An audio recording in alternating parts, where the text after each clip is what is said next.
Bana, kufuatiwa kutokuwepo kwa gemu ya Yanga na Simba tarehe 8 pale mwezi wa 3, ambapo kulitarajiwa utokee mchezo wa dabi, na ilikuwa hivyo. Mchezo namba 184 ulipangwa kucheza tarehe hiyo, lakini kwa bahati sio mbaya au bahati mbaya mchezo huo haukufanyika. Sasa jambo ambalo of course limeweza kuzua taharuki sana kwenye mitandao ya kijamii. Kuhusiana hiyo taarifa, uongozi wa Yanga umeweza kuwatolea na kuwapa pole mashabiki wote wa mpira duniani ambao walikuja kuitazama game yao ya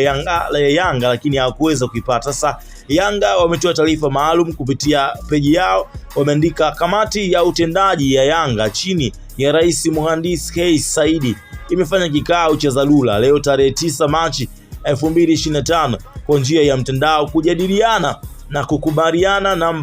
mambo yafuatayo. Kwanza, uongozi wa Yanga unatoa pole kwa wanachama, mashabiki na wapenzi wa wadau mchezo wa mpira miguu waliosafiri kutoka sehemu mbalimbali duniani na kushindwa kushuhudia mechi yetu dhidi ya klabu ya Simba iliyokuwa ifanyike jana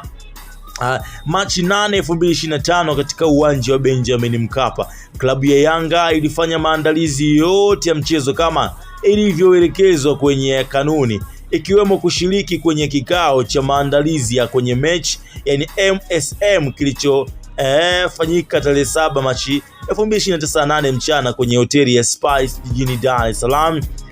Kwenye kikao hicho ambacho kilihudhuriwa na klabu ya Yanga na Simba, wasimamizi wa mchezo ikiwemo mamlatibu wa mchezo, afisa usalama mchezo, mtathmini wa maamuzi,